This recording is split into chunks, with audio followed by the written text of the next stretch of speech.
तो ऋषियों ने न जाने कितनी कर ली, हिमालय में ही थे संबरबर 100 वर्ष तक। सौनक कोई आज नहीं गया है, सौनक के साथ जितने ऋषि गए हैं उनको सहस्र 100 वर्ष तो हो ही गए।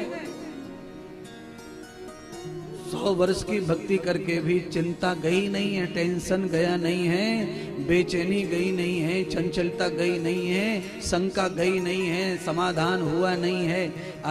आप लोगों की भक्ति भी तो 30-40 साल की हो ही गई ना। आप जितने साल के हैं उसमें से 7-8 साल काट दो, तब से भक्ति कर रहे हैं आप। अलग अलग भक्ति कर रहे हैं आप। पहले और पूछते थे अलग, आज अलग पूछ रहे हैं, कल अलग पूछ रहे थे, परसों अलग पूछ रहे थे। सर्वत्र आप पूजा कर रहे हैं, इतने निष्ठावान हैं, इतने धार्मिक हैं, पर कहां है शांति, कहां चैन, कहां संतोष है, कहां खुशी है, कहां बिना क्रीम पाउडर के चमक रहे हो। नहीं महाराज, आप सही कह रहे हैं, कहां फंसे फिर। कल्पना करो, आपको खुशी जिन चीजों में है उन चीजों से खुशी सदैव मिलने वाली नहीं है महाराज। ये तो थोड़े थोड़े समय की है। आपका संकल्प था, आपके बच्चे के बारे में आप इस तरह सोचते थे कि मेरा बच्चा प्रोफेसर हो जाए, प्रोफेसर हो जाए। बस सुन ली भगवान ने, मेहनत की, बच्चे ने हो गया। तो ये क्या है, ये खुशी है। प्रोफेसर हो गया, 5-7 दिन मिठाई मिठाई बाकी, बधाइयां वगैरह सब आ गया, गया, खुशी आ गई और चली भी गई। अब खुशी कैसे बदली दुख में? अब दुख में बदली इसलिए क्योंकि प्रोफेसर लगने का शौक तो था, पर प्रोफेसर बनके नौकरी करने में जो जो टेंशन आएगा वो कहाँ पता था। अब प्रोफेसर तो लग गए, पर ऊपर प्रिंसिपल बैठा है, मैनेजर बैठा है, चेयरमैन बैठा है, इतने बॉस बैठे, उन बॉसों की चप्पल के नीचे प्रोफेसर रहेगा। और चप्पल के नीचे का मतलब तो अर्थ समझ ही लो। लगने से पहले जो डिमांड थी वो डिमांड पूरा हुआ। 4 दिन चला, 4 दिन में खुशी आई, मिठाई बटी, जय जयकार हुआ, लड़की आ गई, शादी भी हो गई, कार भी मिल गई, 4 व्हीलर मिल गया, शादी में टकाटक मामला हो गया, बारात 2 धांसू गई।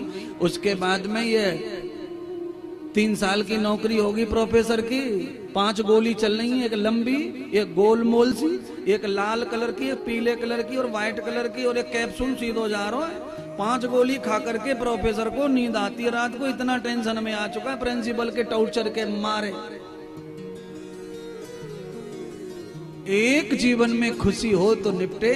खुशी तो आदमी को पल पल पल पल नई नई नई नई नई नई खुशी चाहिए। एक खुशी नहीं है, रोज नहीं, हर लम्हे नहीं, खुशी चाहिए। एक तो मिल गई, जो कल सोच रहे थे वो मिल गई है, और मिलने के बाद में खुशी रहती नहीं है, वो खत्म है।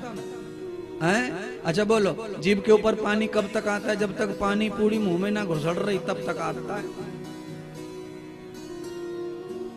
आप ठेला के पास में दूर खड़े रहो, साला पानी आता रहेगा जीवा पर, मन करता रहेगा। और सामने वाले के हाथ में दोना आया, दोने में डालकर पानी सहित मुंह में डाला कि मामला खत्म। यस्य भोगम तदा सुखम। सुख का नाश उसी समय हो जाता है जिस समय सुख को भोग लिया जाता है। हाँ? सुख का नाश हो गया, भोग लिया, सुख का नाश हो गया। रसगुल्ला कब तक रसगुल्ला है? जब तक डिब्बे में तब तक रसगुल्ला है।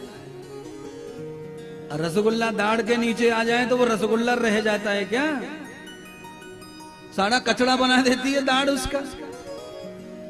वही रसगुल्ला है, अभी तो गले में ना गया, मुंह में ही तो है। जब से डिब्बे में रखा था अभी से डिब्बे में रखा है। 4-5 बार दाढ़ को ऊपर नीचे कर दो, रसगुल्ला के टुकड़े मजा दो, और टुकड़े बना करके कटोरी में निकाल करके अपनी बीवी बच्चों की तरफ परोस के दिखाओ, तुम्हारा मुंह फोड़ देंगे वो। क्या हो गया रसगुल्ले का, क्या बदल गया ये तो बताओ। इस मुंह को इतना तो प्यार करते हैं सब, आपस में तो मरे जाते मुंह के लिए ना। फिर क्या हो गया इस मुंह में ऐसा जो चबा के उसको थूक दिया, और थूकने के बाद इतना घृणा कैसे हो रही है उससे?